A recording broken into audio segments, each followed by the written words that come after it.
നമസ്കാരം. ഇൻഫർമേഷൻ മീഡിയയുടെ പുതിയൊരു വീഡിയോസിലേക്ക് എല്ലാ കൂട്ടുകാർക്കും ഒരിക്കൽ കൂടി സ്വാഗതം. നമ്മുടെ വീടുകളിലോ അടുത്ത വീടുകളിലെല്ലാം സ്കൂളിൽ പഠിക്കുന്ന കുട്ടികൾ, കോളേജിൽ പഠിക്കുന്ന കുട്ടികളുണ്ടെങ്കിൽ അവരുടെ രക്ഷിതാക്കൾ നിർബന്ധമായി ചെയ്യേണ്ട കാര്യങ്ങളെക്കുറിച്ചെല്ലാം വളരെ വിശദമായി നോക്കാം. ഇപ്പോഴാണ് ഇത് ചെയ്യേണ്ട സമയം. ഈ സമയത്ത് ചെയ്തിട്ടില്ലെങ്കിൽ പിന്നീട് വലിയ രൂപത്തിലുള്ള ബുദ്ധിമുട്ടുകൾ നമുക്ക് അനുഭവപ്പെട്ടേക്കാം. ആധാർ കാർഡുമായി ബന്ധപ്പെട്ട വിഷയമാണ് നമ്മൾ നോക്കാൻ പോകുന്നത്. വീഡിയോ നോക്കുന്നതിന് മുമ്പായി തന്നെ ഇൻഫർമേഷൻ മീഡിയയുടെ വീഡിയോസ് നിങ്ങൾ ആദ്യമായിട്ടാണ് കാണുന്നതെങ്കിൽ ചാനൽ സബ്സ്ക്രൈബ് ചെയ്യാൻ മറക്കരുത്.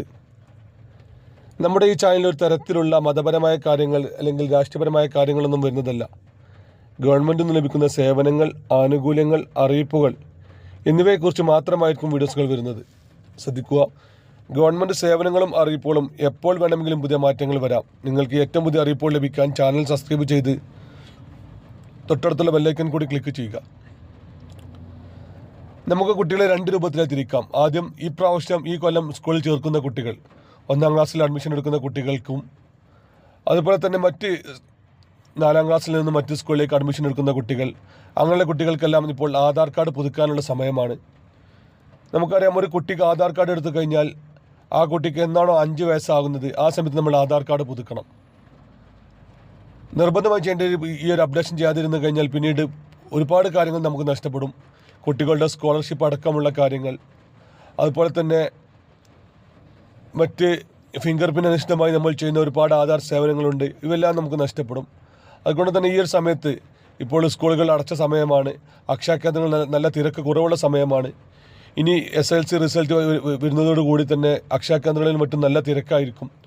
അപ്പോൾ ഈ ഒരു സമയം പരമാവധി പ്രയോജനപ്പെടുത്തി ആധാർ കാർഡ് ഒന്ന് അപ്ഡേറ്റ് ചെയ്ത് വെക്കുക. അതുപോലെ തന്നെ ഇപ്പോൾ 10ാം ക്ലാസ് കഴിഞ്ഞ കുട്ടികൾ ഒരുപാട് കുട്ടികളുണ്ടാകും. ഈ ഒരു കുട്ടികളും നിർബന്ധമായിട്ടും ഈ ഒരു ആധാർ കാർഡ് അപ്ഡേഷൻ ചെയ്യണം. +1 ഡിഗ്രി അഡ്മിഷൻ അടക്കമുള്ള കാര്യങ്ങൾക്ക് ഈ ഒരു അപ്ഡേഷൻ നിർബന്ധമാണ്. ഓരോ സമയങ്ങളിലും അപ്ഡേഷൻ ചെയ്ത് കഴിഞ്ഞാൽ മാത്രമാണ് ആ ആധാർ കാർഡ് സാധുവാകുകയുള്ളൂ. അല്ലാത്ത പക്ഷം അത് ആക്റ്റീവായിരിക്കില്ല. നമ്മുടെ പല കാര്യങ്ങൾക്കും അത് മുടക്കം സംഭവിച്ചേക്കാം. +1 +2 അടക്കമുള്ള അഡ്മിഷൻ കാര്യങ്ങൾ, ഡിഗ്രി കാര്യങ്ങൾക്കെല്ലാം ഈ ഒരു നിർബന്ധമായിട്ടും അപ്ഡേഷൻ നടത്തുക. സാധാരണഗതിയിൽ ഈ ഒരു മാർച്ച് മാസം, ഏപ്രിൽ മാസങ്ങളിലെല്ലാം അക്ഷയ കേന്ദ്രങ്ങൾ നല്ല തിരക്ക് കുറവുള്ള സമയമാണ്.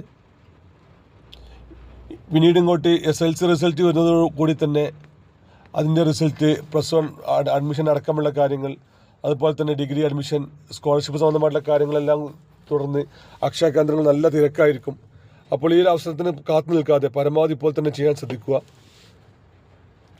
അതുപോലെ തന്നെ ഇപ്രാവശ്യം സ്കൂളിൽ ചേർക്കുന്ന കുട്ടികളുടെ രക്ഷിതാക്കൾ മറ്റൊരു കാര്യം കൂടി ശ്രദ്ധിക്കണം. അവരുടെ ജനന സർട്ടിഫിക്കറ്റ്, സ്കൂൾ ചേർക്കുന്നതിന് മുമ്പായി തന്നെ ജനന സർട്ടിഫിക്കറ്റിൽ എന്തെങ്കിലും തരത്തിലുള്ള തെറ്റുകളുണ്ടാകുമെന്ന് ഉറപ്പുവരുത്തുക. കുട്ടിയുടെ പേരിൻ്റെ കൂടെ സർനെയിം, അതുപോലെ തന്നെ മാതാപിതാക്കളുടെ പേരിൻ്റെ കൂടെ സർനെയിം എല്ലാം ഉണ്ടെന്ന് ഉറപ്പുവരുത്തുക. ഇപ്പോൾ നമുക്ക് നമ്മുടെ ജനന സർട്ടിഫിക്കറ്റ് ഇപ്പോൾ ഓൺലൈൻ വഴി അപേക്ഷ കൊടുത്ത് തിരുത്താൻ സാധിക്കും. സ്വന്തമായി ചെയ്യാൻ സാധിക്കാത്ത ആളുകൾക്ക് നിങ്ങളെ സഹായിക്കാം. നമ്മളുമായി വാട്സപ്പിൽ ബന്ധപ്പെട്ട് കഴിഞ്ഞാൽ നിങ്ങൾക്ക് ജനന സർട്ടിഫിക്കറ്റുമായി ബന്ധപ്പെട്ട കാര്യങ്ങൾ ജനന സർട്ടിഫിക്കറ്റ് നെറ്റിൽ നിന്ന് ഡൗൺലോഡ് എടുത്തതിന് ശേഷം അതിൽ എന്തെങ്കിലും തരത്തിലുള്ള തെറ്റുകളുണ്ടെങ്കിൽ നമ്മൾ തിരുത്തി തരുന്നതാണ്. നമ്മുടെ വാട്സപ്പ് നമ്പർ ലഭിക്കണമെങ്കിൽ നിങ്ങൾ നമ്മുടെ ചാനൽ ആദ്യം ഒന്ന് സബ്സ്ക്രൈബ് ചെയ്യുക. പിന്നീട് വരുന്ന ജോയിൻ ബട്ടൺ ക്ലിക്ക് ചെയ്ത് കഴിഞ്ഞാൽ നിങ്ങൾക്ക് നമ്മുടെ വാട്സപ്പ് നമ്പർ ലഭിക്കുന്നതാണ്. മാസം 29 രൂപയാണ് നമ്മൾ ഇതിന് ചാർജ് ഈടാക്കുന്നത്. 29 രൂപ നിങ്ങൾക്ക് ഗൂഗിൾ പേയോ അല്ലെങ്കിൽ ഫോൺ പേയോ നൽകി കഴിഞ്ഞാൽ നിങ്ങൾക്ക് നമ്മുടെ വാട്സപ്പ് നമ്പർ ലഭിക്കും. ആ നമ്പറുമായി ബന്ധപ്പെട്ട് കഴിഞ്ഞാൽ നിങ്ങൾക്ക് ഇങ്ങനെയുള്ള കാര്യങ്ങൾ നമ്മൾ ക്ലിയർ ആക്കി തരുന്നതാണ്. വീഡിയോ ഇഷ്ടപ്പെടുന്നു കരുതുന്നു. ഇതുപോലത്തെ ചെറിയ ഇൻഫർമേഷൻ വീഡിയോകൾക്ക് വേണ്ടി ചാനൽ സബ്സ്ക്രൈബ് ചെയ്തിട്ട് കൂട്ടുകാരിലേക്ക് ഷെയർ ചെയ്ത് കൊടുക്കുക. ഇനി നമുക്ക് പുതിയ വീഡിയോസുമായി കാണാം. അതുവരേക്കും എല്ലാ കൂട്ടുകാർക്കും നന്ദി, നമസ്കാരം.